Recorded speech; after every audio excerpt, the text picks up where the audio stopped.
कट्टरपंथी इस्लामिक संगठन पीएफआई से जुड़ी इस वक्त की सबसे बड़ी खबर है। कई राउंड की ताबड़तोड़ रेड और गिरफ्तारियों के बाद केंद्रीय गृह मंत्रालय ने पीएफआई पर 5 साल के लिए बैन लगा दिया है। पीएफआई पर बैन के बाद देश भर में पुलिस और दूसरी एजेंसियां अब हाई अलर्ट पर हैं।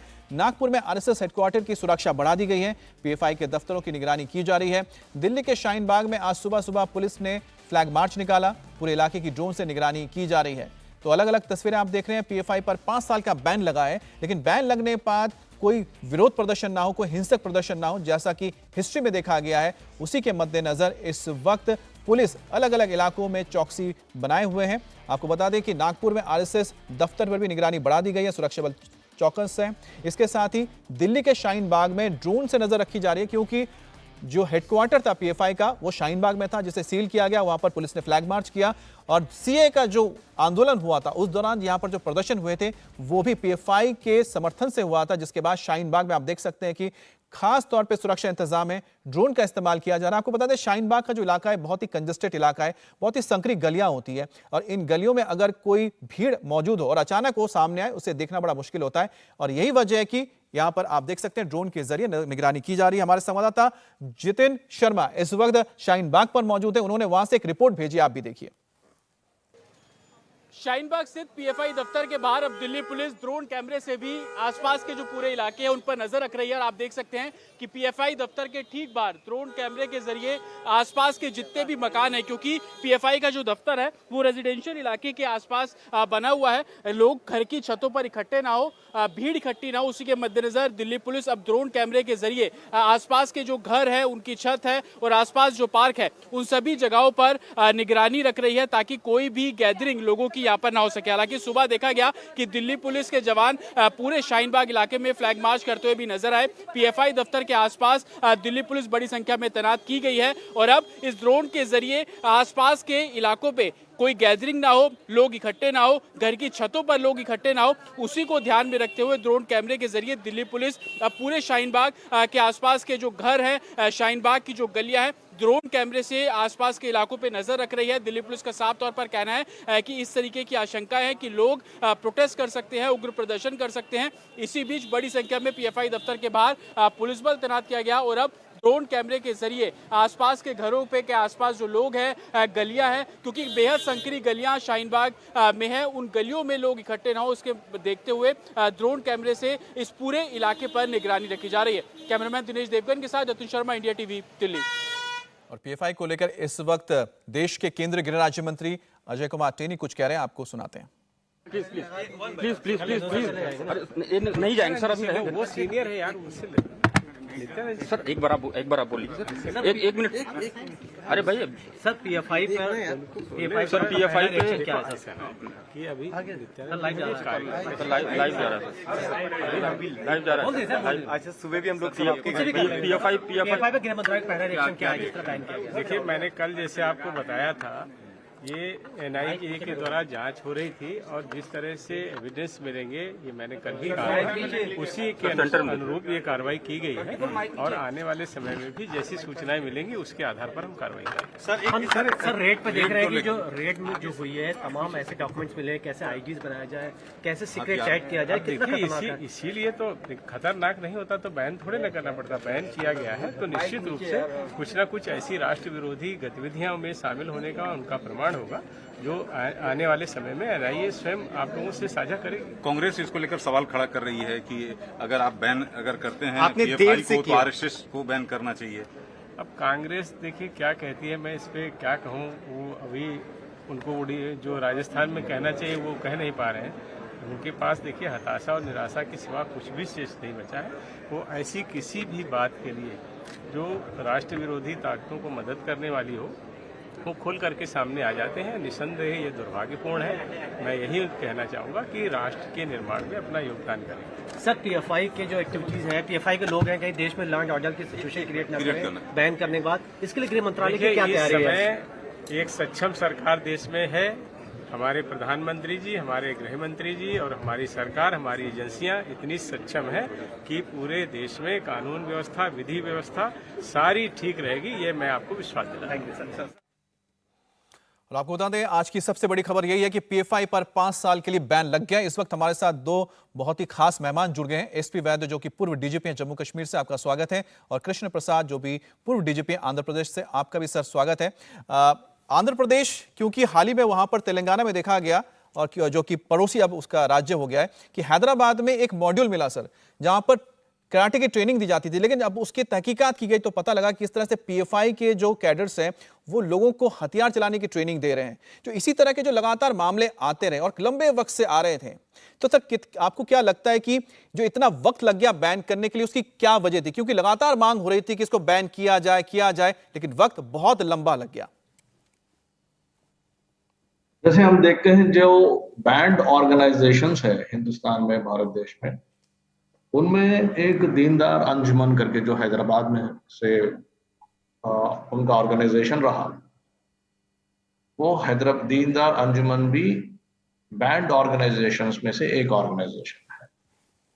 हम ये भी देख रहे हैं कि जो सिमी इससे पहले बैन हुआ था वो उत्तर प्रदेश से स्टार्ट हुआ था, उसका जेनेसिस उत्तर प्रदेश में है, और तुरंत जो है हम देख रहे हैं अभी केरल में पीएफआई स्टार्ट हो गया है। लॉक स्टॉक एंड बैरल जो रैंक एंड कार्डर सिमी में था वो सारा का सारा आके पीएफआई में ज्वाइन हो गया है।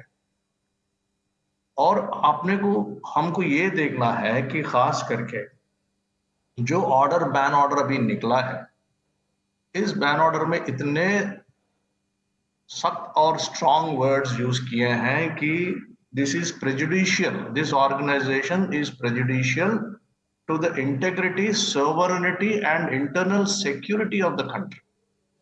बहुत बड़े लफ्ज है।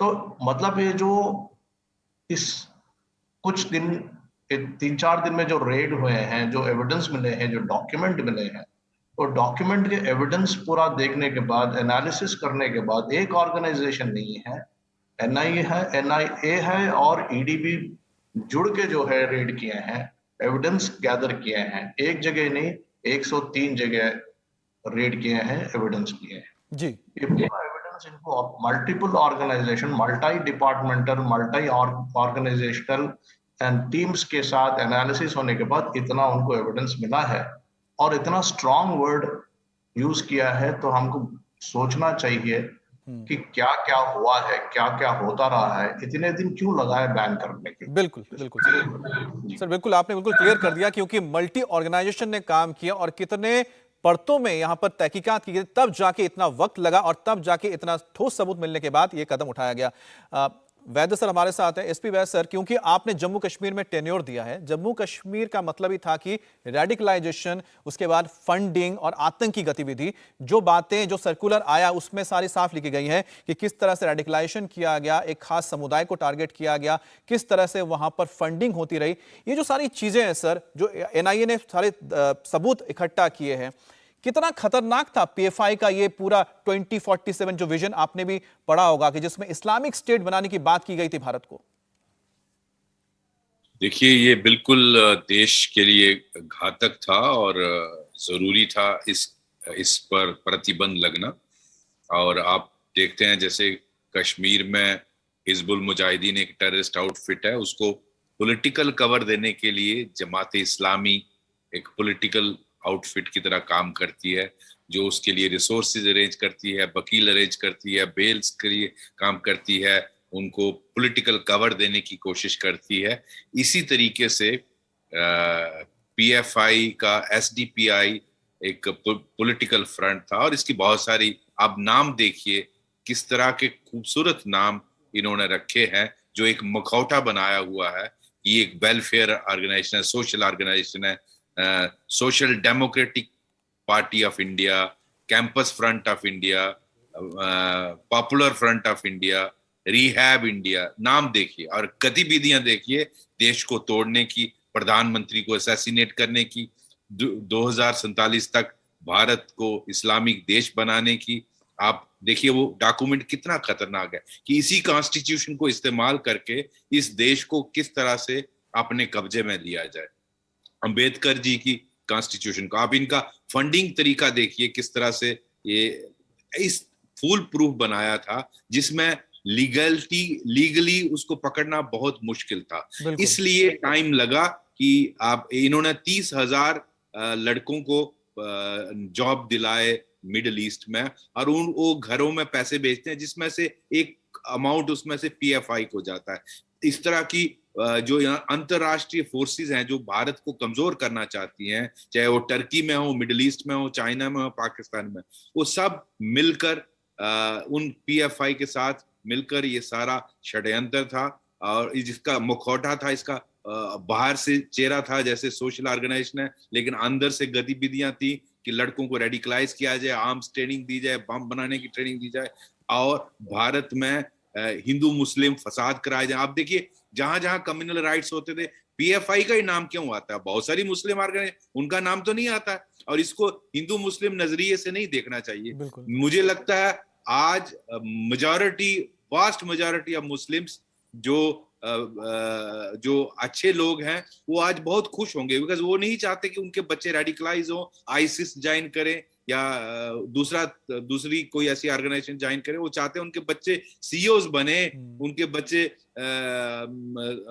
डॉक्टर्स, इंजीनियर्स और साइंटिस्ट बने। तो और भारत की जो ऑनरेबल प्राइम मिनिस्टर ने 15 अगस्त को अनाउंस किया था कि हम अगले 25 साल में एक ग्लोबल पावर बनेंगे, एक डेवलप्ड नेशन बनेंगे, उस मार्च को रोकने के लिए इनकी साजिश थी, और ये इंटरनेशनल फोर्सेस से मिलकर भारत को रोकना चाहती थी। सर आपने बहुत इंपॉर्टेंट पॉइंट बताया वैसे सर, कि किस तरह से जो इंटरनेशनल एक कहीं ना कहीं षड्यंत्र रच के जो मिडिल ईस्ट या फिर जो अरेबिक कंट्रीज है वहां से अपने कैडर्स के जरिए पैसे लाना, उस पैसे का फिर इस्तेमाल यहाँ पर एंटी नेशनल चीजों में करना अपने आप पे कितना खतरनाक है, और साथ ही साथ युवाओं को भटकाना, गुमराह करना, और उसके बाद उनको आईएसआईएस जैसे जो आतंकी संगठन है उसमें ज्वाइन करने के लिए उत्साह मतलब प्रेरित करना, यह अपने आप में बहुत बड़ी बात है। कृष्णा सर, क्योंकि आप साउथ में रहे हैं, तो साउथ में सबसे ज्यादा प्रभाव रहा इसका पीएफआई का, जो केरल में सबसे ज्यादा है, और केरल के जो कासरगोड से करीब 20 से 22 जो युवा थे जिन्होंने आईएसआईएस ज्वाइन किया, जब उसमें तफ्तीश हुई, इन्वेस्टिगेशन हुआ, तो पता लगा कि उनमें से काफी लोग थे जो पीएफआई से जुड़े हुए थे, जिनको मोटिवेट किया गया। उसी तरह से कर्नाटक के अंदर भी देखने को मिलता है किस तरह से रेडिकलाइजेशन होता है। आखिरकार ये कितना खतरनाक, इनकी मंशा क्या थी, क्या चाहते थे? अगर यहाँ के लोगों को आईएसआईएस में भेजना, क्या उनका मकसद था कि भारत के अंदर भी कोई ऐसा संगठन खड़ा किया जाए जो कि आर्म्स रिवॉल्ट करे आगे चलकर? देखिए, ये हमको आइसोलेशन में नहीं देखना चाहिए। सिर्फ इंडिया में, भारत देश में यहाँ का रोल यहाँ खत्म नहीं होता है। आप देखिए, ऑलरेडी आईएसआईएस और जेएमबी के साथ भी उनका जो है गहरा रिश्ता है जी, जुड़ के काम कर रहे हैं।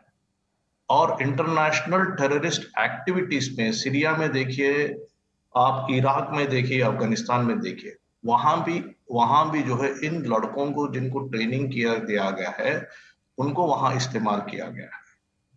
तो ये इंटरनेशनल टेररिस्ट फ्लेवर जो है ये दिखा के जो है हमारे युवाओं को भटका रहे हैं। आप देखिए, एक तरफ से हम हमारे देश को जो है विश्व गुरु बनाना चाह रहे हैं। हमारे प्रधानमंत्री श्री नरेंद्र मोदी जी के नेतृत्व में हम अपने देश को आगे बढ़ाना चाह रहे हैं। आप देख ही रहे हैं कि हमने ना सिर्फ हिंदुस्तान में वैक्सीन दिया है, बल्कि सारी दुनिया को वैक्सीन दिया है। हम विश्व गुरु के रास्ते में चल रहे हैं। डेमोग्राफिक डिविडेंड की बात जब चलती है, हम ये कह रहे हैं कि 2030 तक 50% भारत देश का जो युवा है वो प्रोडक्शन एज में आ रहे हैं, फैक्ट्री जाएंगे, काम करेंगे, हमारा जीडीपी बढ़ेगा, हमारा एक्सपोर्ट होगा, सबका विकास होगा, सबके साथ सबका विकास होगा। ये हम इस रास्ते में हम चल रहे हैं।